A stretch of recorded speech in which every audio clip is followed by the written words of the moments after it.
Praise the Lord. जल्दी से जल्दी आने वाला प्रभु यीशु मसीह की अति पवित्र नाम में सब पवित्र लोगों को मसीह वचन देता हूँ। प्रभु का अनुग्रह है। प्रभु ने और भी एक दिन हमको दान दिया। प्रभु का सच्चाई जानने के लिए, अनंत काल का तैयारी करने के लिए प्रभु ने मौका दिया। अनंत काल का तैयारी हम कैसे कर सकता? अपनी मर्जी से नहीं कर सकता। प्रभु की इच्छा जानकर, प्रभु का इच्छा जानने के लिए आज एक ही मार्ग प्रभु का वचन है। तो प्रभु का वचन को जानना कितना श्रेष्ठ बात है। खास करके एक मसीह जीवन बोलेगा तो ये दुनिया में सबसे श्रेष्ठ जीवन है, मसीहत है ना। आपको मालूम है मसीह करके बाइबल में 3 ही जगह पर लिखा है, आपका याद होगा। मसीह करके एक मसीह कहलाना बहुत श्रेष्ठ बात है। लेकिन हम कोई भी जन्म से मसीह नहीं, जब तक हमारा नया जन्म नहीं होता, हमारा उद्धार नहीं होता, तब तक हम मसीह नहीं बनता। क्योंकि एक व्यक्ति मसीह कहलाना, ये जो बात आज बहुत लोग मसीह कहलाता है।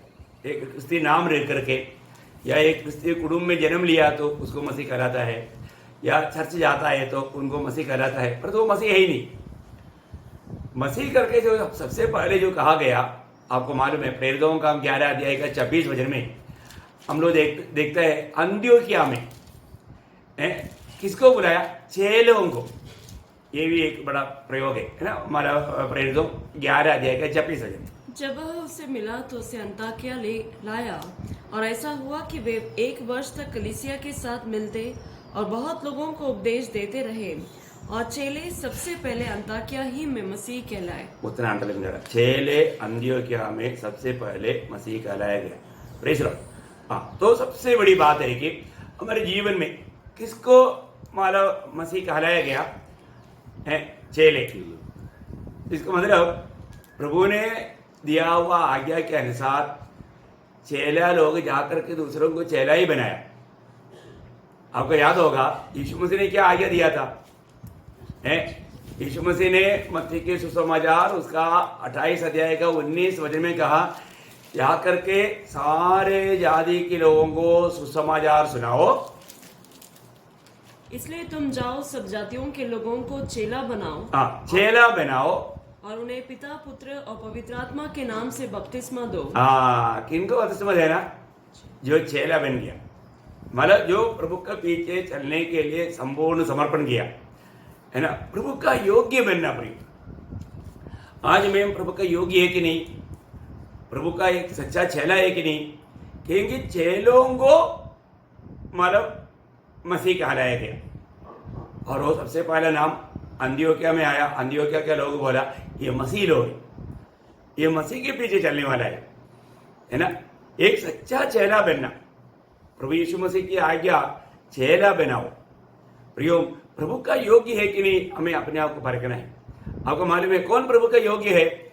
जब मालव मत्ती के सुसमाचार उसका 10 अध्याय 37 से 39 तक के वचनों में, मत्ती उसका 10 अध्याय 37 से 39 तक के वचनों में, जो माता या पिता को मुझसे अधिक प्रिय जानता है वह मेरे योग्य नहीं, और जो बेटा या बेटी को मुझसे अधिक प्रिय जानता है वह मेरे योग्य नहीं, और जो अपना क्रोस लेकर मेरे पीछे न चले वह मेरे योग्य नहीं। देखिए यहाँ पर मेरी योग्य नहीं, मेरी योग्य नहीं। कौन योग्य नहीं है?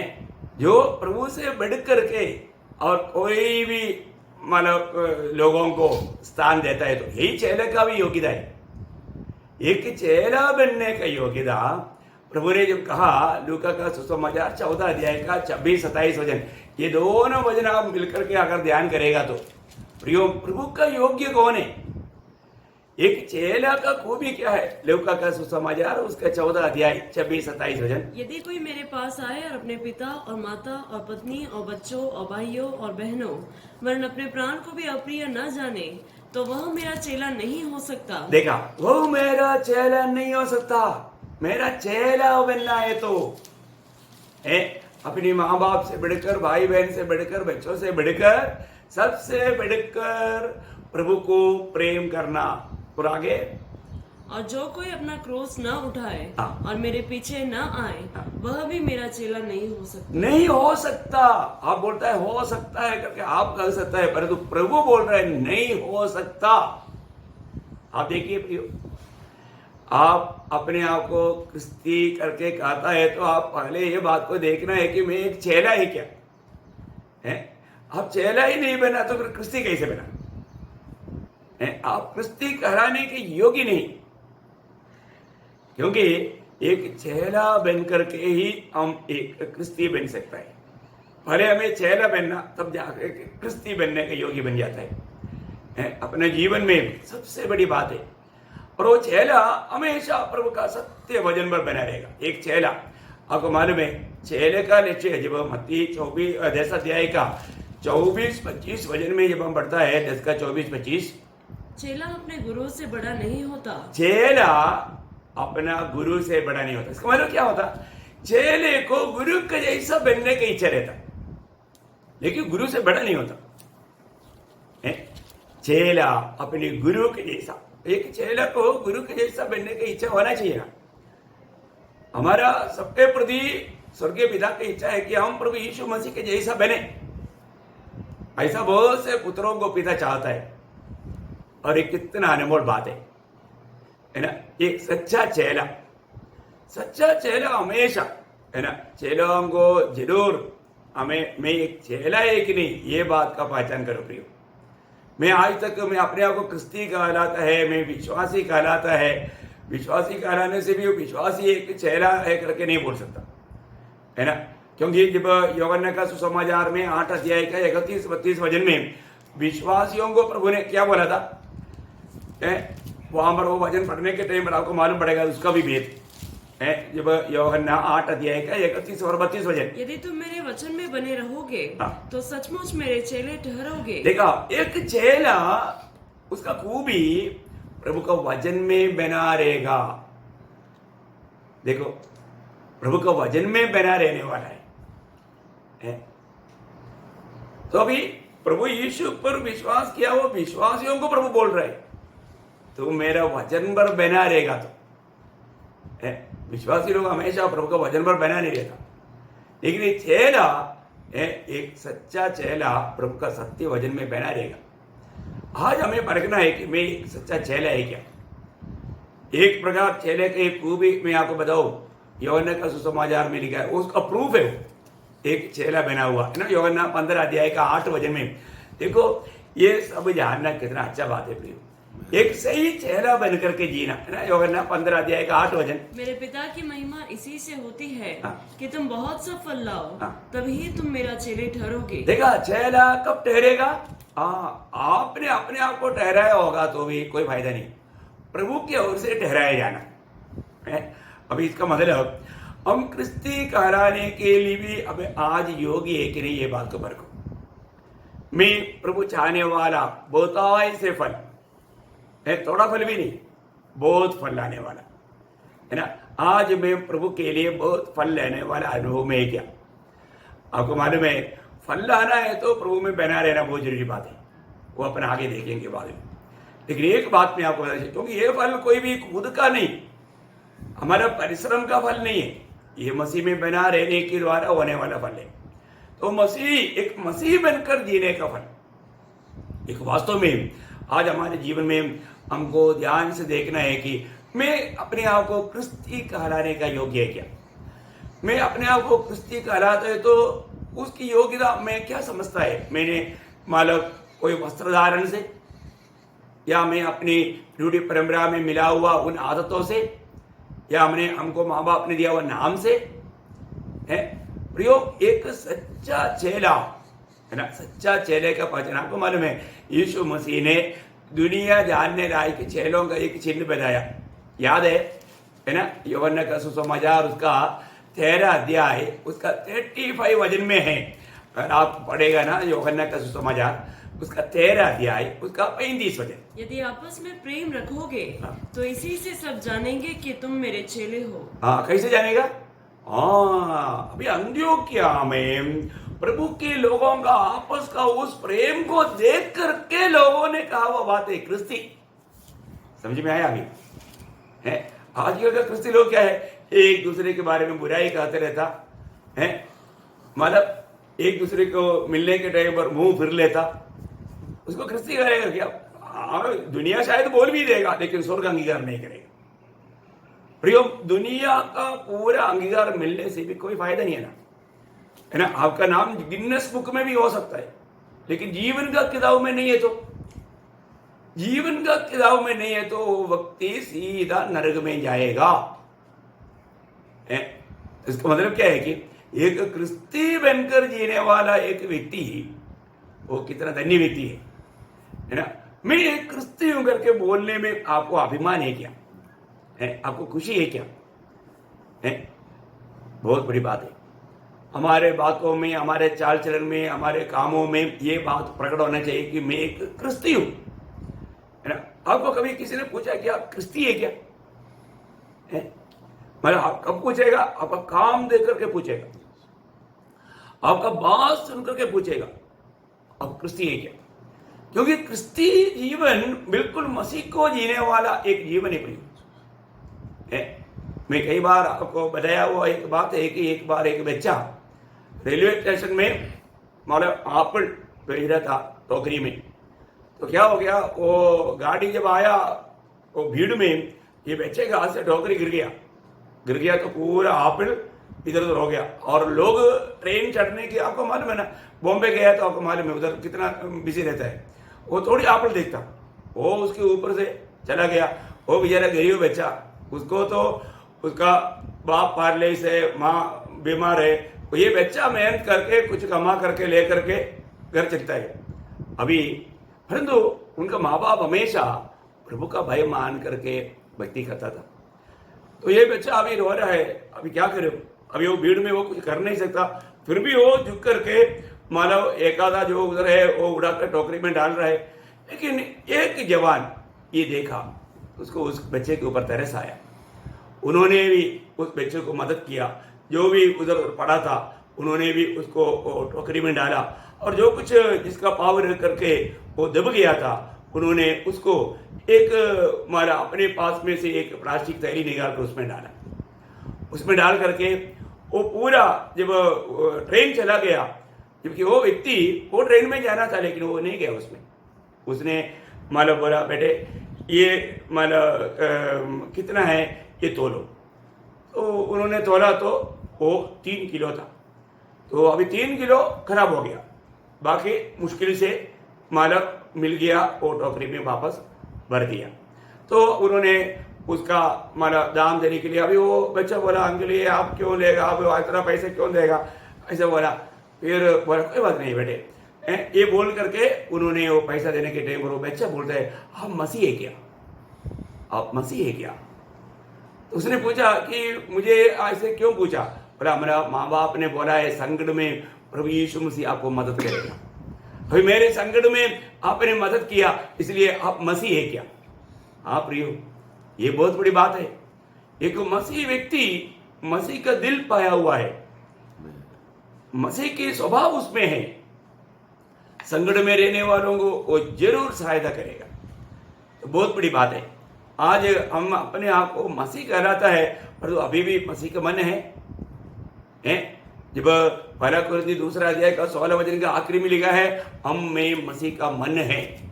अरे मसीह का मन नहीं पाया, मसीह की आत्मा अगर नहीं पाया, मसीह की स्वभाव हमारे में नहीं, तो हम अपने आप को मसीह कहलाते हुए क्या फायदा है? आप देखिए, मुझे हर एक वचनों को पढ़ाने की जरूरत नहीं है, आपको मैं बताता जाता हूँ, आपको रेफरेंस लिखने का, पर बाद में होमवर्क करने का है। बहुत बड़ी बात है।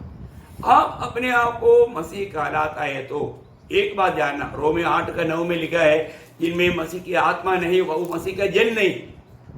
देखिए, मैं अपने आप को मसीह कहलाएगा तो भी मैं मसीह का जन कब बनेगा? जब मैं मसीह की आत्मा पाया हो। जब तक मैं मसीह की आत्मा नहीं पाया तो मैं मसीह का जन नहीं। प्रियो, ये बहुत मूल्यवान बात है। अपने आप को जरूर जानना है, अपने आप को जरूर परखना है। मैं अपने आप को मसीह कहलाता है तो मैं एक सच्चा मसीह है क्या? मैं अपने आप को मसीह कहला पाएंगे क्या? एक मसीह व्यक्ति में मसीह की आत्मा है, एक मसीह व्यक्ति में मसीह का मन है, एक मसीह व्यक्ति जरूर एक नया जन्म पाया हुआ व्यक्ति है, उद्धार पाया हुआ व्यक्ति है, पाप क्षमा पाया हुआ व्यक्ति है, स्वर्गीय ज्ञान पाया हुआ व्यक्ति है, प्रभु की आत्मा पाया हुआ व्यक्ति है, प्रभु की आत्मा का अभिषेक पाया हुआ व्यक्ति है, प्रभु की आत्मा बयाने में पाया हुआ व्यक्ति है, प्रभु की आत्मा से चाप लगा हुआ व्यक्ति है, प्रभु की आत्मा का बपतिस्मा पाया हुआ व्यक्ति है, वो है मसीह व्यक्ति। ओ ये सारे बात मैं वजन के आधार में आपको बता रहा हूं। आप कभी भी मुझे वो वजन का रेफरेंस पूछ सकता है। तो सबसे बड़ी बात मैं आपको बताना चाहता हूं, आपको जो भी आपको बताया जाएगा प्रियो, मैं अपना ओपिनियन नहीं बोल रहा हूं।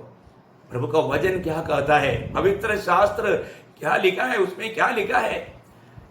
आज हमें अपने आप को परखना है, मैं एक सच्चा मसीह है क्या, मैं एक क्रिस्ती है क्या है? लोग मुझे मसीह जान करके मेरे साथ बर्ताव करता है क्या, ये जानना बहुत जरूरी बात है। देखो, अपने जीवन को बिगाड़ने के लिए विरोधी कोशिश करेगा, अपना मसीहत को नष्ट करने के लिए विरोधी कोशिश करेगा, लेकिन आज मैं अपने आप को मसीह कहला पाएंगे क्या है? मैं वास्तव में प्रभु की आत्मा पा करके, नया जन्म पा करके, पाप क्षमा पा करके अनंत काल की उस लक्ष्य में जीवन की यात्रा है क्या? आज प्रभु के आगमन की बाट जो होने वाला एक अनुभव मेरा है क्या, है ना? दूसरा, जब हम देखता है वही प्रेरितों काम में जो मसीह कहलाया गया, मन प्रेरितों काम 26 अध्याय का 28 वचन में अग्रिप्पा राजा जब पौलुस का प्रचार सुनने के बाद में कहने वाले एक शब्द है, बहुत ध्यान से सुनना, बहुत अनोखा बात है प्रियो। कोई इंसान किसी को मसीह नहीं बना सकता, लेकिन ये प्रचार सुनने के समय में अग्रिप्पा राजा को ऐसा लगा कि पौलुस उसको मसीह बनाने की कोशिश कर रहा है। नहीं है ना प्रियो? देखो, हम सुसमाचार सुनाने का अर्थ आप जरूर उद्धार पाना चाहिए, पाप क्षमा पाना चाहिए, प्रभु से ये सारे आशीष पाना चाहिए, क्योंकि हम किसी को कोई आशीष नहीं दे सकता। हमारे लिए सारे आशीष मसीह में है। पिता के ओर से जो भी हमें आशीष मिलना है वो प्रभु यीशु मसीह में है ना? तो अभी हमारा अग्रिप्पा राजा क्या बोलता है, आप मतलब प्रेरितों का 26 का 28 सुनिए। तब अग्रिप्पा ने पौलुस से कहा, तो थोड़े ही समझाने से मुझे मसीह बनाना चाहता है? वाह वाह वाह, अरे ऐसा समझ गया तो बहुत अच्छी बात हो गया। प्रभु की बड़ी अनुग्रह तुझे मिला। थोड़ी बात में अगर कोई मसीह बन जाता है तो कितना अच्छी बात है ना? फिर मसीह कोई बना सकता है क्या, है ना? अगर आप सोचिए, कई लोगों को लगता है मतलब कोई डुबकी लिया तो मसीह बन गया। अरे ऐसा कोई बनता है क्या?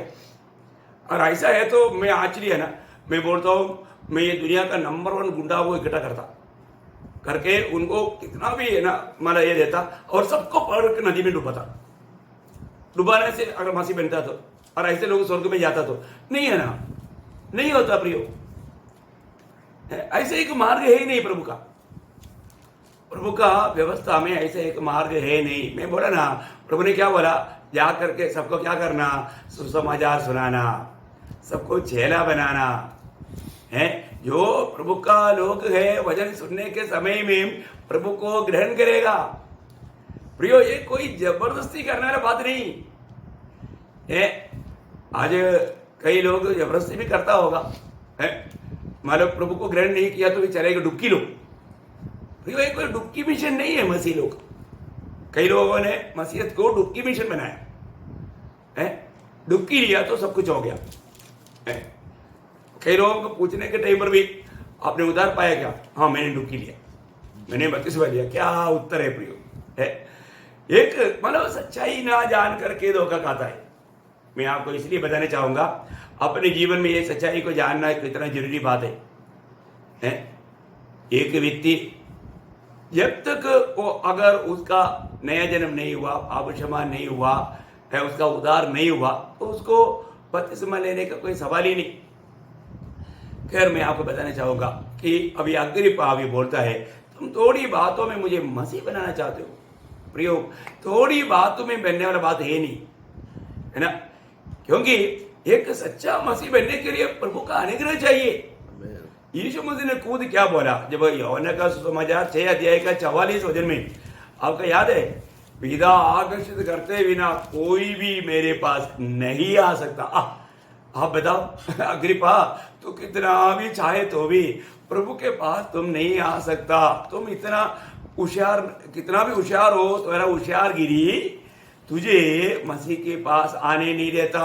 मसीह को तू अपना नहीं पाएगा, है ना। 6:44 कोई मेरे पास नहीं आ सकता जब तक पिता जिसने उसे मुझे भेजा है हाँ। उसे खींच न ले। उसको खींच कर रहना पड़ता है। अब हमारे ये भी एक बड़ा बात है ना, खींच कर रहना पड़ता है, ऐसा आराम से नहीं आता कोई है। बाप रे प्रियो, पाप का दल में पड़े हुए मनुष्य को है प्रभु खींच कर निकालता है, और प्रभु ही वहां से निकाल सकता है और कोई नहीं निकाल सकता। इसलिए स्वर्गीय पिता की ओर से अनुग्रह मिलेगा, तभी आप प्रभु यीशु मसीह के पास आ पाएंगे, प्रभु को दिल दे पाएंगे। ये सब कोई छोटी बात नहीं प्रियो है। इसलिए कोई भी व्यक्ति जाकर के किसी प्रकार अपनी परिश्रम से किसी को भी मसीही नहीं बना सकता, ये भी गारंटी की बात है। वो आप मसीह बन गया है तो आपको पिता का बड़ा अनुग्रह मिला है, पिता आपको खींच कर निकाला, और आप इन बातों को समझ रहे हैं तो प्रभु ने बड़ा कार्य आपके जीवन में किया। आपको आज बहुत साधारण विधि में ये समझ में आ रहा होगा प्रियो, आप बहुत धन्य व्यक्ति है, क्योंकि प्रभु की आत्मा आप में है, आप एक सच्चा मसीह व्यक्ति है। आपको कितना इस बात में आपको खुशी होना चाहिए, आप बहुत भाग्यवान है, बहुत धन्य व्यक्ति है। अगर जो मुझे सुनने वालों में जो मसीह नहीं बनाना प्रियो, आप जानना आपका यात्रा कहाँ के लिए, आप इस यात्रा करके जीवन में कहाँ पहुंच जाएंगे, अनंत आग में पहुंचेगा, अनंत आग में पहुंचेगा प्रियो। जो मसीह में नया जन्म पाकर, मसीह में जीकर, मसीह में मरेगा, तभी वो प्रभु के साथ स्वर्ग में मिलेगा। मसीह में नया जन्म पाना काफी नहीं, इसलिए बोलता ना, जो 2 जन्म पाया उसको एक ही मृत्यु है, और जो एक ही जन्म पाया उसको 2 मृत्यु है, कहता है। आपने सुना होगा ना, 2 जन्म का मतलब हम दुनिया में शारीरिक विधि में एक बार जन्म लिया, वो जन्म सिर्फ लिया और उसका नया जन्म नहीं हुआ। उन्होंने सुसमाचार सुन करके प्रभु यीशु मसीह को अपना प्रभु मानकर अपना उद्धारकर्ता के रूप में अगर ग्रहण नहीं किया, वो व्यक्ति पाप में जीकर, पाप में मरकर नरक में जाएगा। और तो जो व्यक्ति प्रभु का सुसमाचार सुन करके प्रभु यीशु मसीह को अपना प्रभु मानकर ग्रहण किया है, उसमें प्रभु की आत्मा है। आपको मालूम है, आपको ऐसे तो प्रभु प्रभु बहुत लोग कहता है, वो बात नहीं। प्रभु को प्रभुता दे करके प्रभु कहना, आज बहुत लोग प्रभु प्रभु कहता है। यीशु मसीह ने बोला ना, मतलब जब मत्ती के सुसमाचार 7:21 में, मुझे हे प्रभु कहने वाला सब स्वर्गराज में प्रवेश नहीं करेगा। आप यीशु मसीह को प्रभु प्रभु, क्योंकि ये भी है ना एक बड़ा धोखा देने वाला बात है। कई लोग प्रभु प्रभु कहता है बहुत, लेकिन वो यीशु मसीह को कभी प्रभुता नहीं दिया। स्वर्गीय पिता का इच्छा जानने के लिए वो बिल्कुल उत्सुक नहीं।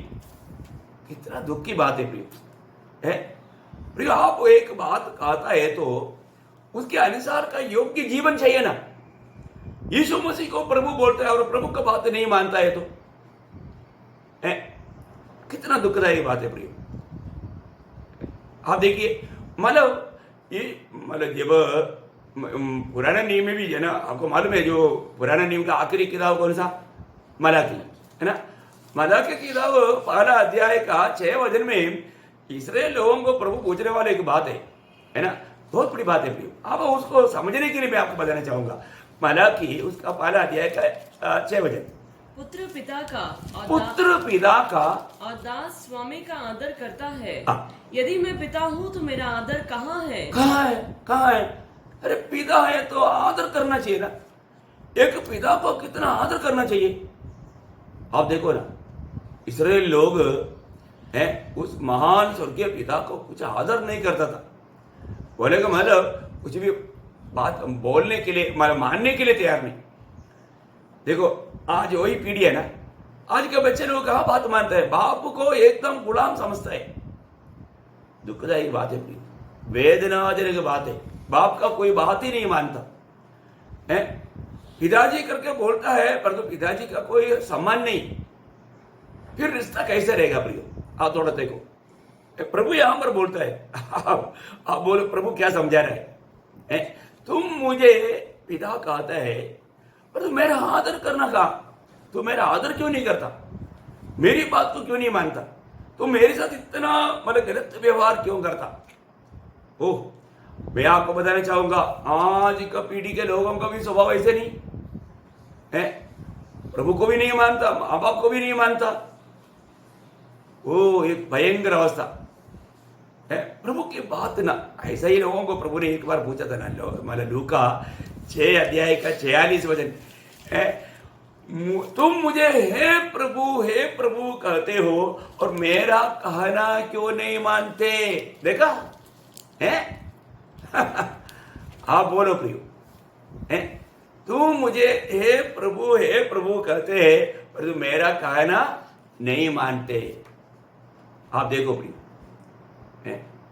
वास्तव में हम प्रभु का कहना मानता ही क्या? प्रभु की कहना ना मान करके, है? कहना मान, कई लोगों को उल्टा पूछेगा, कहना मानने के लिए प्रभु ने हमारे लिए क्या किया है?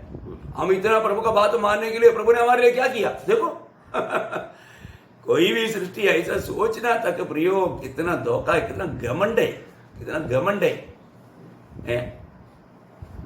इसलिए आज का भी पीढ़ी, जब फिलिपियों 2 अध्याय का 14-15 वचन में क्या बोलता, ये टेढ़े और कुटिल पीढ़ी है ना, एक विपरीत पीढ़ी। इस पीढ़ी के बारे में मैं आपको बोलना चाहता हूं। मैं काफी टाइम से ये बात बोल रहा हूं प्रियो, ये आखिरी समय बोलेगा तो प्रभु के आगमन का एकदम उस पीढ़ी, प्रभु का आगमन का पीढ़ी बोल सकता है ना। जब फिलिपियों 2 अध्याय का 14-15 वचन, सब काम बिना कुड़कुड़ाए और बिना विवाद से किया करो, हाँ। ताकि तुम निर्दोष और भोले होकर हाँ। टेढ़े और हठीले लोगों के बीच परमेश्वर के निष्कलंक संतान बने रहो। परमेश्वर की निष्कलंक संतान तू बना रहना, ये तो व्यक्तिगत हमारा जिम्मेवारी की बात बोलता है। कैसा पीढ़ी के लोग हैं? टेढ़े और हठीले लोग। हठीले लोग। देखा, टेढ़े लोग है, हठीले लोग है, कुछ भी बात नहीं मानने वाला, कुछ भी बात खाने पर रिबील करने वाला लोग। सही में सही बात है ना। आप अपना घर में देखो, अपनी घर की बात देखो प्रियो, आपको बाहर के पड़ोसी को क्यों देख रहेगा? अपने ही घरों में देखो, बच्चे लोग बात मानते हैं क्या? इसका मतलब ये सारे वचन आज इस पीढ़ी में पूर्ण होते हुए हम देख रहे हैं। लोग सुधरने के लिए तैयार नहीं, मन फिरने के लिए तैयार नहीं है, अपनी उस हठीले स्वभाव में, टेढ़े स्वभाव में है। परंतु प्रभु का वचन कहता है हमारा कर्तव्य क्या है? प्रभु को प्रभुता देने वाला लोगों को, मैं आपको बताऊं ना, आप जब प्रभु कर्तव्य पुकारता है ना, अब बुद्धि से नहीं बोलना, आत्मा में बोलना। क्योंकि 1 कुरिन्थी 12 अध्याय का 3 वचन में देखो, सच्चा उद्धार पाया हुआ व्यक्ति प्रभु की आत्मा, प्रभु का वचन सुनने के समय में आपके अंदर आकर के उस समय में एक सच्चा मनफरावट के साथ अब्बा प्रभु, अब्बा पिता कहता है, प्रभु यीशु कहता है ना, उस समय में आपको प्रभु कहने के पहले आत्मा अंदर आ जाता है। आत्मा में आप प्रभु कहेगा तब स्वर्ग सुनेगा। आप कितना भी बुद्धि से कहता है ना, स्वर्ग नहीं सुनता वो है। यहां पर 1 कुरिन्थी 12 अध्याय उसका 3 वचन के आखिरी में लिखा है, कोई प्रभु के आत्मा बिना, थोड़ा पढ़िएगा उसको, और न कोई पवित्र आत्मा के बिना कह सकता है कि यीशु प्रभु है। Praise the Lord. कितनी बार शायद आत्मा में ना होते हुए आपने प्रभु प्रभु कहा होगा। आप सोचो प्लीज, प्रभु प्रभु कहने के टाइम पर आपके दिल में कुछ बात समझ में आया क्या है? कुछ असर हुआ है क्या? अपने जीवन में प्रभु यीशु मसीह का नाम लेने के टाइम पर कई लोगों को तो प्रभु यीशु बोलना तो बहुत तकलीफ की बात है, सिर्फ यीशु बोलता है। ऐसा भी बड़ा शूरवीर लोग हैं, उनका प्रार्थना भी यीशु के नाम से है, उनका सब प्रचार यीशु यीशु।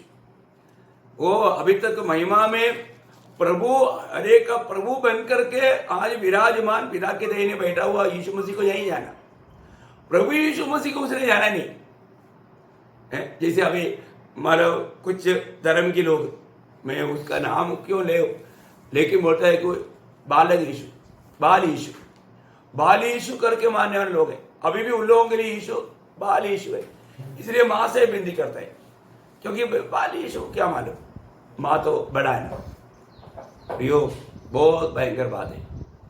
हमारा प्रभु यीशु मसीह को अगर हमने एक दीदी में नहीं पहचाना तो बहुत बड़ा धोखा हो जाएगा। आपको मालूम है ना, जब प्रभु यीशु मसीह की जन्म के समय में जब पूर्व से आया हुआ वो विद्वान लोगों ने जब माँ मरियम के साथ यीशु मसीह को मिला, तो यीशु मसीह उस समय में कितना होगा, मुश्किल से 2 साल के अंदर का बच्चा है, 2 साल का अंदर का बच्चा है, क्योंकि हमारे यीशु मसीह जन्म होने के बाद में काफ़ी समय के बाद में ये लोगों का विजिटिंग हुआ, इसलिए 2 साल के अंदर का सब बच्चों को हेरोदा ने मार डाला था। तो मतलब समझना, यहाँ पर यीशु मसीह माँ मरियम की गोद में बैठा है। उस समय उन्होंने क्या किया, मत्ती के समाचार 2 अध्याय उसका 11 वचन, उन्होंने उस घर में पहुंचकर उस बालक को उसकी माता मरियम के साथ देखा और मुंह के बल गिरकर बालक को प्रणाम किया और अपना अपना थैला खोलकर उसको सोना और लोबान और गंधरस की भेंट चढ़ाई। किसको दंडवत किया? मरियम को। आज भी लोग बाल यीशु समझता है, इसलिए मरियम को ही दंडवत करता है, पर यहाँ पर मरियम की दंडवत नहीं किया प्रियो।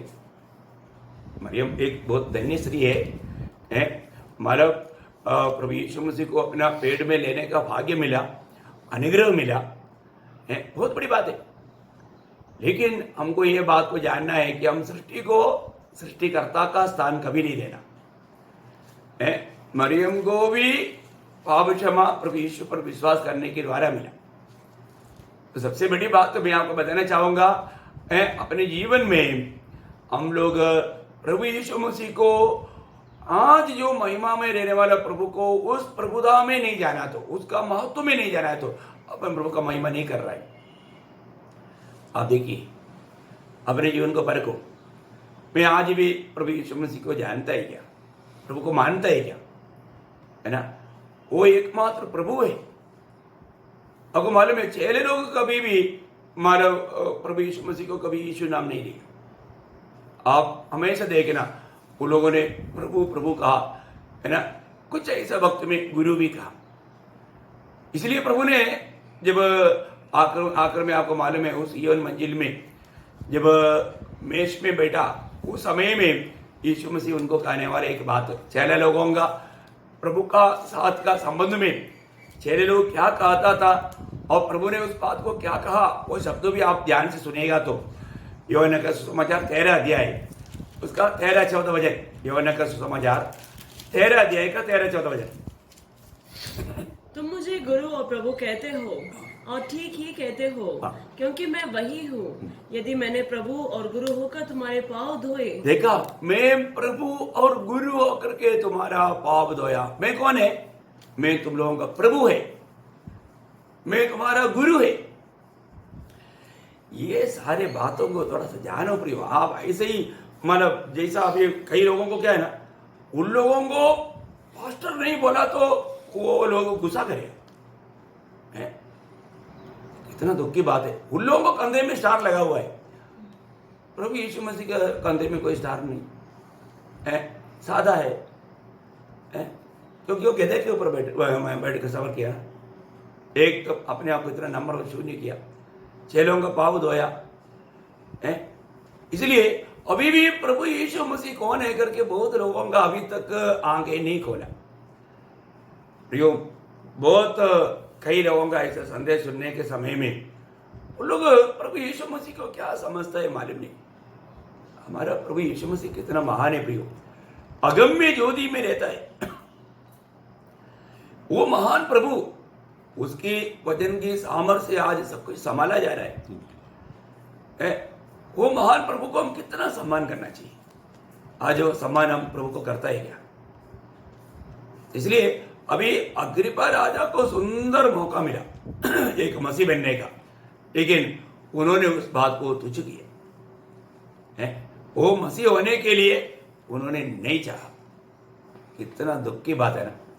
तीसरे एक जगह पर हम देखता है पहला पत्रोस 4 अध्याय उसके 16 वचन में। प्रभु धन्यवाद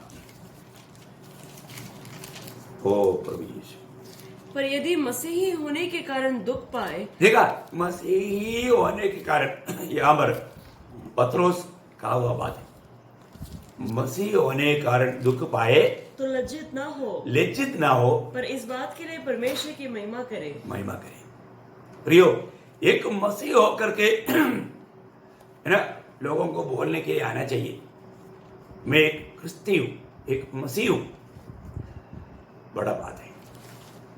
प्रभु का नाम ऊंचा करना। प्रियो, हम सच्चा जिंदा प्रभु का लोग हैं, उस प्रभु का आत्मा पाया हुआ लोग प्रभु का नाम को ऊंचा करना हमारा कर्तव्य है। आज कितने लोग प्रभु के बारे में बोलने तक लज्जित होता है, मैं एक मसीह करके कहने के लिए लज्जित होता है, सुसमाचार सुनाने के लिए लज्जित होता है। मैं आपको बोलना चाहूंगा, एक उदार पाया व्यक्ति दूसरे को सुसमाचार नहीं बोलता, क्योंकि वो व्यक्ति उदार पाया हुआ व्यक्ति नहीं है, वो व्यक्ति एक अन्य जाति के व्यक्ति है। तो मैं आपको बताना चाहूंगा, आपके अंदर प्रभु की आत्मा है तो आपके अंदर ये बोझ आएगा कि ये व्यक्ति को भी यीशु मसीह मिलना चाहिए, नहीं तो ये व्यक्ति नरक जाएगा। प्रियो, आप हर को आप अपना कैलकुलेशन में मत चलना है। आप एक मसीह व्यक्ति है तो आपका जीवन आपके लिए नहीं, मसीह के लिए, और मसीह को जीना है, आप मसीह का गवाही देना है। आज कितने लोग प्रभु का ये सुसमाचार सुनाने के लिए ले जाता है ना। आपको मालूम है, जब रोमियो का पत्री पहला अध्याय में प्रेषित पौलुस गवाही देता है, रोमियो का पत्री उसका पहला अध्याय, उसका पहला अध्याय का 16 वचन। क्योंकि मैं सुसमाचार से नहीं लज्जाता। देखा, मैं सुसमाचार से नहीं लज्जाता। क्यों नहीं लज्जाता? इसलिए कि वह हर एक विश्वास करने वाले के लिए, हर एक विश्वास करने वालों के लिए, पहले तो यहूदी फिर यूनानी के लिए उद्धार के निमित्त परमेश्वर की सामर्थ है। आपको समझ में आया? प्रियो, उद्धार पाने के लिए आप कितना भी नंगा पाव चलने से नहीं मिलेगा, पहाड़ में तपस करने से नहीं मिलेगा, तीर्थाटन करने से नहीं मिलेगा। कैसे मिलेगा? है सुसमाचार, गुड न्यूज, गुड न्यूज। प्रियो, दुनिया भर में एकमात्र गुड न्यूज है, गुड न्यूज। वो क्या है? प्रभु यीशु मसीह पर विश्वास करने के द्वारा। किसमें? यीशु के नाम पर नहीं। यीशु बहुत है प्रियो, यीशु बोल के बहुत लोग हैं, परंतु प्रभु यीशु एक ही है। ये बात जानना, प्रभु यीशु एक ही है। प्रभु यीशु मसीह पर विश्वास करने के द्वारा मानव जाति का उद्धार है। सभी लोगों के लिए यीशु मसीह दुनिया में आया, और उस नाम का अर्थ तक अगर जानेगा तो कितना अच्छी बात है। ऐसा कोई नाम है क्या? मैं आपको बोला ना, यीशु नाम का बहुत लोग है। यीशु नाम का यहां पर अर्थ बोलता है उद्धार करता। ऐसा कोई उद्धार करता यीशु है क्या? है ना। मत्ती पहला अध्याय के 21 वचन में स्वर्गदूत ने ये संदेश दिया, तो उसका नाम स्वर्ग से दिया, स्वर्ग से दिया हुआ वही नाम में आज बहुत लोग हैं, परंतु उनको उनके लिए स्वर्ग से नहीं दिया, परंतु ये नाम स्वर्ग से दिया हुआ नाम है। वह पुत्र जनेगी, और तो उसका नाम यीशु रखना, तो उसका नाम यीशु रखना, क्योंकि वह अपने लोगों का उनके पापों से उद्धार करेगा। ये मरियम में पवित्र आत्मा की द्वारा जन्म लेकर के दुनिया में 33.5 साल जीवन बिताया हुआ एकमात्र व्यक्ति के बारे में बोला। ये तो नहीं है कि अभी कई लोग है ना जेल में पड़ा है, नाम क्या? सत्यन। सत्यन, सत्यन मीन्स सच्चाई। जेल में क्यों? जेल में क्यों? चोरी किया। देखा, वो नाम और उसका काम में रिलेशन है क्या? कोई रिलेशन नहीं। देखा है। अरे तो प्रियो, प्रभु यीशु मसीह ये दुनिया में क्यों आया? हम पापियों का उद्धार करने के लिए आया, हमें मुक्ति देने के लिए आया। Amen. ये दुनिया में कोई भी व्यक्ति पाप क्षमा किया क्या? पाप क्षमा दे सका क्या? है ना? अभी देखो ये दुनिया में लोगों को कितनी प्रकार ठोकर लेगा लेकिन नहीं, है ना? जब एक बार जब मत्ती की सुसमाचार 9 अध्याय उसका दूसरा वचन की आखिरी बात पढ़ना। हे पुत्र ढाढ़स बांध, हाँ। तेरे पाप क्षमा हुए। हाँ देखा, ए पुत्र ढाढ़स बांध, तेरे पाप क्षमा हुए हैं। अभी यीशु मसीह उसकी पाप क्षमा किया। देखिए आप देखो प्रिय, हम लोग जो भी पाप करता है ना, किसके खिलाफ पाप करता? परमेश्वर के खिलाफ पाप करता। तो फिर क्षमा कौन दे सकता? परमेश्वर ही दे सकता है। इसका मतलब पाप क्षमा देने वाला फिर व्यक्ति कौन है? अभी भी बहुत लोगों को प्रभु यीशु मसीह के ऊपर बहुत संदेह है, वो प्रभु नहीं। अरे प्रभु नहीं है तो पाप क्षमा कैसे देगा? है? अभी यहां पर वहां पर बहुत लोगों ने क्या दिल में सोचा है? वहां पर उसका तीसरा वचन, इस पर कई शास्त्रियों ने सोचा, हाँ। यह तो परमेश्वर की निंदा करता है। हाँ, क्योंकि उन लोग वचन जानता है। वचन जानने वालों को जल्दी उनका बुद्धि बहुत काम करता है? आप देखो प्रियो, अगर आप सही रीति में आप वचन को नहीं जानेगा तो वही उन लोगों ने यीशु मसीह को नहीं पहचाना ये कौन है, उन लोगों के बीच में खड़ा हुआ व्यक्ति कौन है, उन लोगों ने नहीं जाना। आप देखिए, इसलिए क्या हुआ, उन लोगों को बोलते हैं कि ये कितना बुरा काम बोल रहा है, बुरी बात बोल रहा है, उनको बहुत बुरा लगा है। अभी ये जानकर यीशु मसीह ने क्या बोला आगे 4, यीशु ने उनके मन की बातें जानकर कहा, हाँ। तुम लोग अपने अपने मन में बुरा विचार क्यों कर रहे हो? देखा, अभी यीशु मसीह ने पाप क्षमा दिया हुआ बात का बारे में शास्त्री लोगों का मन में आया हुआ विचार को कौन देखा? प्रभु ने देखा। प्रियो, हमारा मन की विचार कौन देखता है? शैतान भी नहीं जानता, देखने वाला जानने वाला सिर्फ प्रभु है। मतलब यहां पर भी इस संभव से प्रकट है कि यीशु मसीह प्रभु है। आप देखो, क्योंकि सबका विचार या दिल को जानने वाला सिर्फ प्रभु है। अभी वही प्रभु मनुष्य बनकर आया, वो मनुष्य बनकर आकर के रहने के टाइम पर भी वो मनुष्यों का विचारों को जानता है। आप देखिए, प्रभु सबका विचार, अभी आप प्रभु का वचन सुन रहे हैं ना, आप कैसा विचार में सुन रहा है वो भी प्रभु देखता है। आपको क्या लगता है? प्रभु यीशु मसीह के न्यायासन के सामने एक दिन खड़ा होना प्रिय भूलना नहीं। आप उधार पाया व्यक्ति है तो थोड़ा डर मानो, प्रभु का भय मानो, प्रभु का वचन को ध्यान से सुनो। मुझे मालूम है ना, आप ये यूट्यूब में बहुत धोखा खा रहे हैं, क्योंकि सब लोग ध्यान से वचन नहीं सुनता। कई लोग कई काम करते करते ऑन करके मानो दोनों काम करता है। ऐसा कर सकता है क्या? नहीं है ना। दो स्वामी का सेवा कौन कर सकता है? कोई नहीं कर सकता। इसलिए प्रभु के वचन सुनने के समय में सब कुछ छोड़ करके, भूल करके, तेज करके, एकाग्र मन के साथ, सच्चा तैयारी के साथ, ध्यान धर करके, कान लगा करके सुनना है। आपको मालूम है ना, प्रभु का वचन सुनने की एक व्यवस्था है। और नहीं तो प्रभु बोलता है तुम कैसे सुनते हो? हाँ, कैसे सुनते? प्रभु ये सारे बात तोलता है। आप कैसा सुनता है वो तोलता है, आप कैसा प्रेम करता है वो तोलता है। हर एक बात को प्रभु तोलता है। क्यों? प्रभु को प्रतिफल देना है। आप हर एक को ना अपने जीवन में, हमने शरीर में रह करके जो भी काम किया ना, सबका प्रतिफल है। सारे बातों का प्रतिफल है।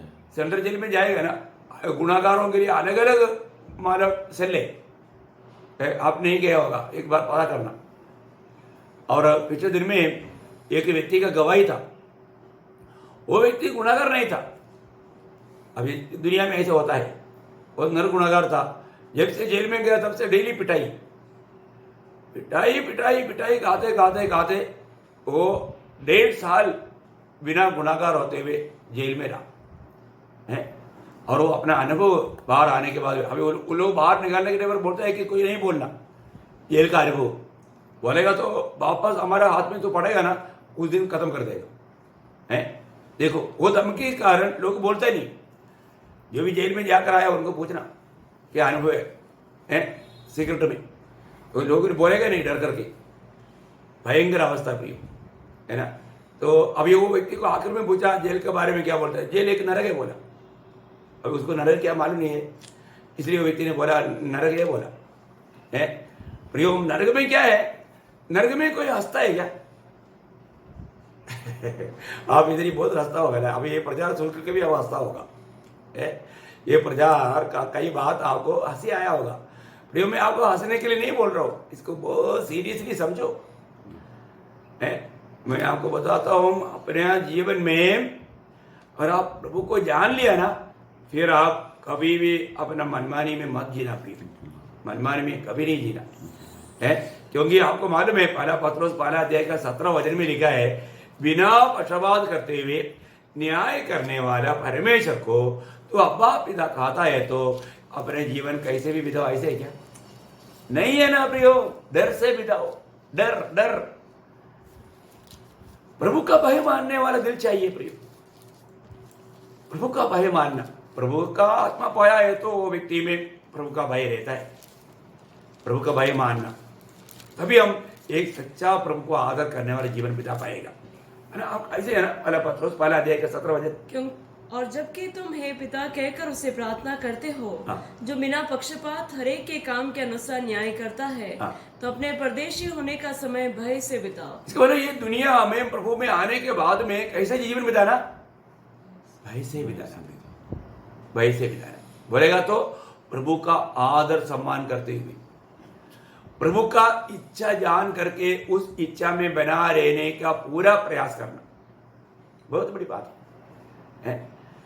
तो प्रभु यीशु मसीह हमारा दिल को जानता है।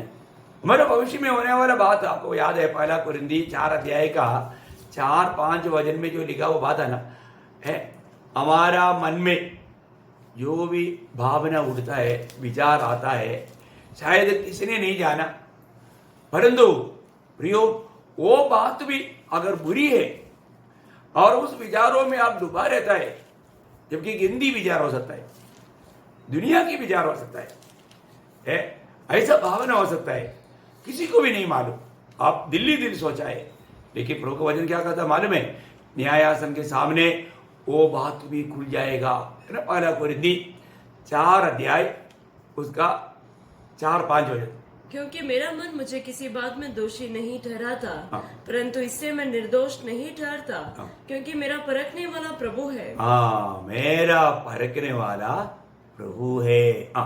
इसलिए जब तक प्रभु न आए, समय से पहले किसी बात का न्याय न करो, वही अंधकार की छिपी बातें ज्योति में दिखाएगा। देखा, अंधकार की छिपी बातें बोले का मतलब आपने बहुत गुप्त रीति में छिपा कर रखा हुआ बातों को भी वो ज्योति में लाएगा और मनों के अभिप्रायों को प्रकट करेगा। वाह वाह वाह वाह वाह, आपका मनों का अभी आपको मालूम है ना, अभी कई लोग है ना, 4-5 लोग अगर इकट्ठा होकर बात करता है, एक व्यक्ति उसमें से निकल जाने के बाद में बाकी लोग बैठ के उसके बारे में बुराई बोलते हैं। देखा, अभी तक तो चारों मिलकर के बहुत कुछ मंडलबाजी कर रहा था, एक निकल गया तो फिर उसके बारे में बुराई बोलना शुरू कर देते हैं। ऐसा है वो, खास करके लेडीज में होता है। जवान लोग भी कमजोर नहीं है, लेकिन मैं आपको बताना चाहूँगा, मैं ऐसा बहुत अनुभव को देखा है, लोगों का बातें मतलब सुनने का भी मौका मिला है, ऐसा बहुत दुखदायी बातें भी, क्योंकि उनका दिल की बात थोड़ा थोड़ा बाहर आता है, और भी बहुत बात अंदर है वो बाहर नहीं आया, लेकिन एक दिन प्रभु उसके न्यायासन के सामने सारे बात लाएगा। उस समय में शाबाशी मिलेगा क्या प्रियो? शाबाश बोलेगा, प्रभु बोलेगा हमारे भावना क्या है, हमारे दिल की इच्छा क्या है ना। बहुत परखना प्रियो, ये जीवन में प्रभु का भय नहीं है तो आपको मैं बताता हूँ, देखो पुराना नियम का प्रभु का दिल का जैसा दावीद ने कहा हुआ शब्द मेरे को सब बहुत पसंद है। 19 अध्याय का भजन संगीता में 19 अध्याय का 14 वचन में एक बात कहता है, वो है मेरा दिल का विचार और मेरा ओठों का शब्द तुझे ग्रहण योग्य हो। ओह, अभी आप मुझे सुनने के समय में आपका दिल का विचार क्या है? क्या प्रभु को ग्रहण योग्य विचार आपका दिल में है? अभी अपने आप को पूछो। अभी मैं आपके पास नहीं खड़ा है, आप मोबाइल में आप ये बात को सुन रहे हैं, लेकिन मैं आपको पूछना चाहता हूँ, अब ये संदेश सुनने के समय में आपकी दिल की विचार और भावना क्या है? कुछ उल्टा विचार है क्या?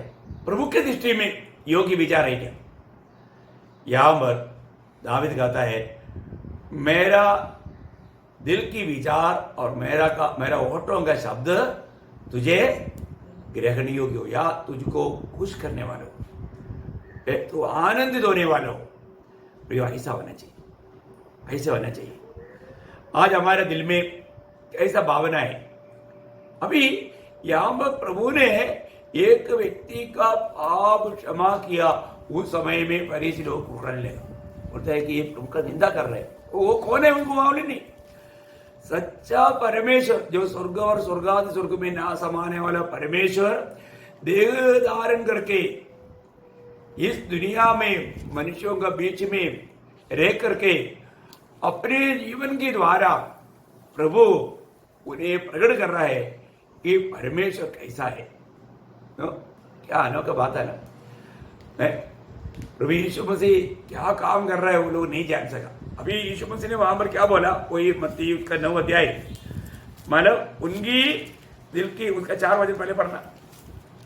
यीशु ने उनके मन की बातें जानकर कहा, हाँ। तुम लोग अपने अपने मन में बुरा विचार क्यों? देखा उन्होंने क्या विचार किया, ये पाप क्षमा देने के लिए कौन है? परमेश्वर के बिना कौन पाप क्षमा कर सकता? देखो वही तो बुरा विचार हो गया, क्योंकि वो कौन है? परमेश्वर है। उस प्रभु का खिलाफ में वो सोचने का, और अभी उनको समझाने के लिए प्रभु ने ये बात उसका 6 वचन में कहा, परंतु इसलिए कि तुम जान लो कि तुम मनुष्य के पुत्र को पृथ्वी पर पाप क्षमा करने का अधिकार है। Praise the Lord. प्रियो, ये दुनिया में पाप क्षमा करने का एकमात्र व्यक्ति को अधिकार है, वो प्रभु यीशु मसीह है। यीशु मसीह के पास आने वाला हर एक को प्रभु को एक ही बात कहना है, प्रभु पाप क्षमा देने के बाद वापस पाप में जीवन नहीं बिताए, है ना। ये प्रभु का बहुत बड़ी इच्छा है। आपको मालूम है, जब यूहन्ना का सुसमाचार 5 अध्याय में वो बेथेस्दा कुंड में एक व्यक्ति 38 साल से पड़ा था, है ना। आपको याद है ना, बेथेस्दा कुंड में एक व्यक्ति 38 साल से पड़ा था। प्रभु ने उसकी अवस्था देख करके उसके पास जाकर के उसको चंगाई किया, ठीक है ना। तो अभी वो चंगाई पाने के बाद में फिर वो व्यक्ति मानव प्रभु का भक्त बनकर के प्रभु का मंदिर में मिला। उस समय में प्रभु उससे कहने वाले एक शब्द में आपको याद रहने के लिए बताना चाहूंगा, क्योंकि हमारे भी जीवन में ये बहुत बड़ा कर्तव्य प्रिय है। आप यूहन्ना 5 अध्याय का 14 वचन पढ़ो। इन बातों के बाद वह यीशु को मंदिर में मिला। कहाँ मिला? शराब शॉप में मिला। यीशु मसीह शराब शॉप में नहीं जाता ना। सिनेमा थिएटर में मिला?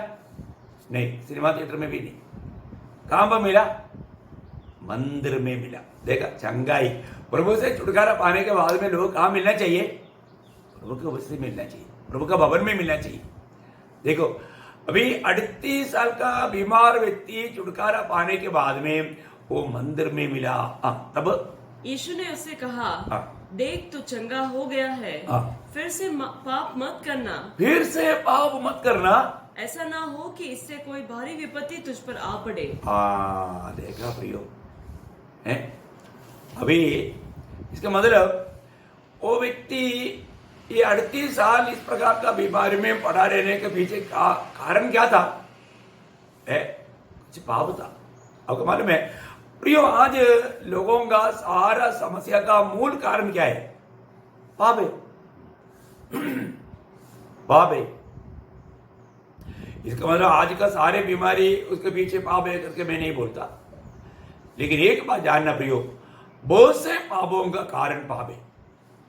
आपको मालूम है, कई लोग फालतू चिंता में रहते हैं, उनको सिरदर्द शुरू होता है क्योंकि वो गलत चिंता है ना। दूसरे की प्रति गुस्सा रहता है ना, उसका हड्डी भी पिघलता है, हड्डी कमजोर होता है। आज डॉक्टर लोग भी माना इस विषय में बोलता है, अगर आपका चिंताधारा बदलेगा तो आपका बहुत बीमारियों से आपको छुटकारा मिलेगा। ये बात सच है। मतलब हर एक प्रकार का बीमारी के पीछे एक सीमा तक पाप का भी कार्य है। अभी हमारे व्यक्ति को बोलता है तो क्या नहीं करना, तेरा और अवस्था और बुरा हो जाएगा, इसलिए पाप नहीं करना है। अभी आपको मालूम है, एक व्यक्ति को जुकाम है तो उसके पास में बैठेगा तो अपने को जुकाम आएगा है। एक मछली बेचने वालों के पास बैठेगा तो आपको जीवन में मछली का वास आएगा, आपने खाया भी नहीं होगा। ऐसा ये सब असर होता है। लेकिन एक बात मैं आपको बताऊं, यहाँ हमारे यीशु मसीह बोलता है कि आगे पाप करने से तेरे जीवन में और भी बड़ा बुराई संभव है। तो प्रभु में आने के बाद में मतलब हम पाप ना करें। उधार पाए वाले लोगों को प्रभु के वचन में जब रोमियो में लिखा है ना, रोमियो 6 अध्याय उसका दूसरा वचन, रोमियो 6 अध्याय का 2, कदापि नहीं। हाँ। हम जब पाप के लिए मर गए तो हाँ। फिर आगे को उसमें कैसे जीवन बिताए? और उसका पहला वचन भी तो हम क्या कहे? क्या कहे? क्या हम पाप करते रहे कि अनुग्रह बहुत हो? हाँ, देखा, मतलब अभी भी हम पाप करते रहे।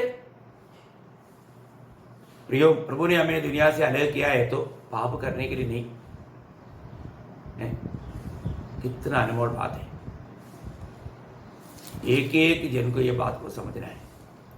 आज मेरा जीवन एक पवित्र जीवन है क्या? प्रभु के पीछे में चल पा रहे क्या? या अभी भी मैं अपना मनमानी में चल करके मेरा बुद्धि के सहारे में मैं धोखा खा रहा है क्या? प्रभु में आने के बाद, प्रभु से छुटकारा पाने के बाद प्रियो, हर एक पवित्र जन से प्रभु को एक ही अपेक्षा है, आगे को पाप ना करे। प्रभु ने हमें इतना भयंकर मृत्यु से बचाया। अब आपको याद है ना, एक बार मतलब कुछ लोग बड़ा भीड़ एक अवृत स्त्री को भगा भगा करके पत्थर मारते मारते यीशु मसीह के पास लेकर आया। जब लाने के बाद में मानो वो लोग प्रभु को बोलता है, प्रभु मूसा ने व्यवस्था दिया है कि इस प्रकार का बुरे काम या व्यभिचार, एक व्यभिचारिणी स्त्री था, यूहन्ना 8 अध्याय में है। आपको संभव मार्ग में मैं पूरा नहीं पढ़ाऊंगा, लेकिन हम देखते हैं कि वो लोग बोलते हैं कि इसको पथरवाह करके मार डालना चाहिए। अब ये मृत्यु का योग्य है, इसको मृत्यु का योग्य व्यक्ति को क्या करना है? अभी सवाल बहुत बड़ा है। आप देखिए, अभी वो लोग कोई ना कोई कुछ ना कुछ प्रभु पर दोष पाने के लिए चाहता था। एक बड़ा फर्क का सवाल था। लेकिन हम देखते हैं कि प्रभु यीशु मसीह कोई भी परीक्षा में घबराए नहीं, बहुत शांत रीति में है। प्रभु उनके सबकी तरफ देख करके बोलता है, तुम में से जो पाप नहीं किया ना, वो पहला पत्थर फेंको।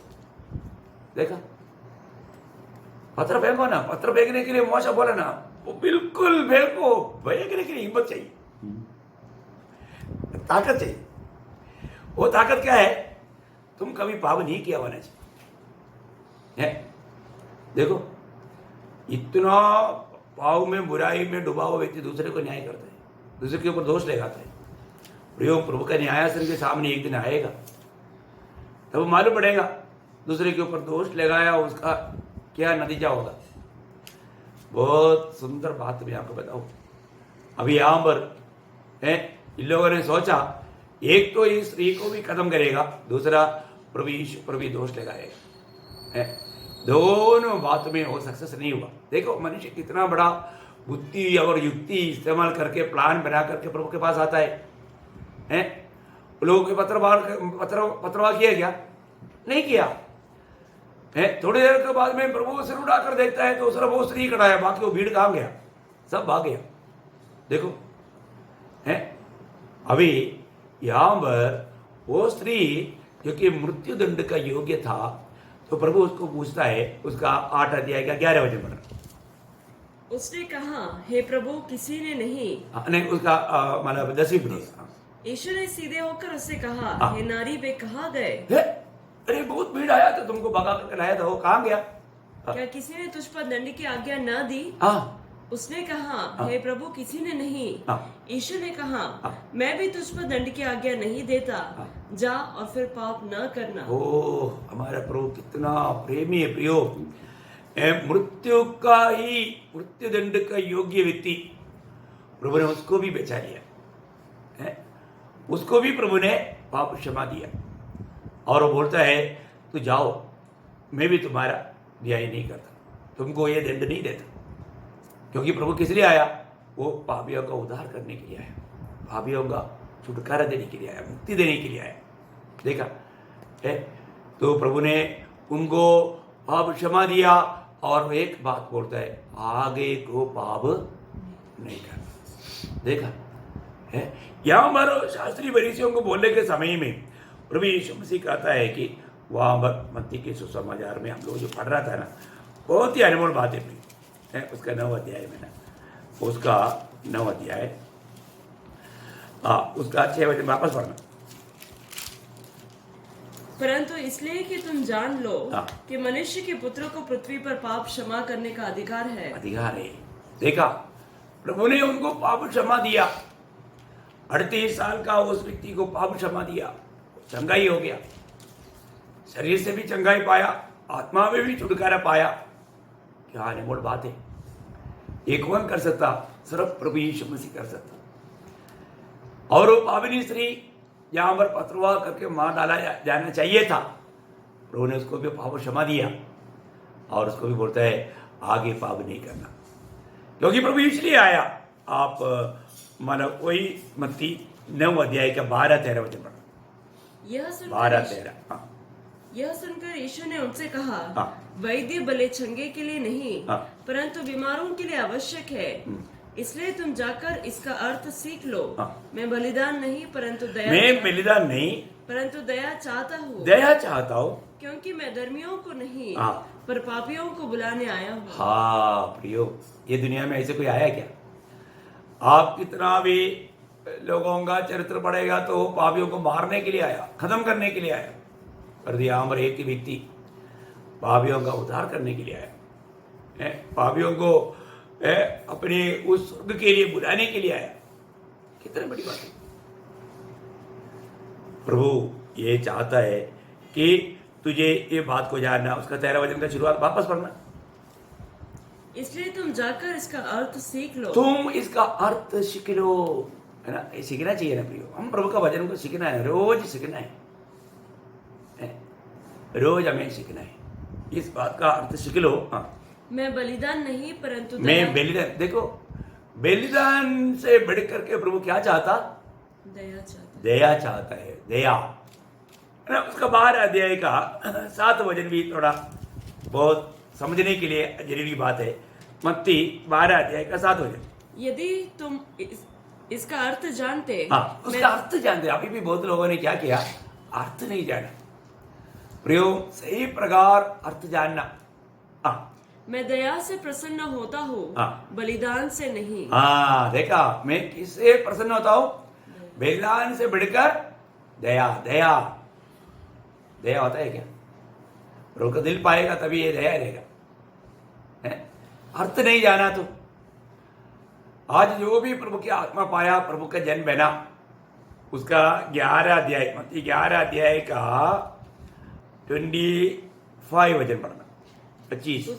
उसी समय यीशु ने कहा, हे पिता, स्वर्ग और पृथ्वी के प्रभु, मैं तेरा धन्यवाद करता हूँ कि तू इन बातों को ज्ञानियों और समझदारों से छिपा रखा। देखा, ज्ञानियों और समझदारों से छिपा रखा और बालकों पर प्रकट किया है। बालकों पर प्रकट किया।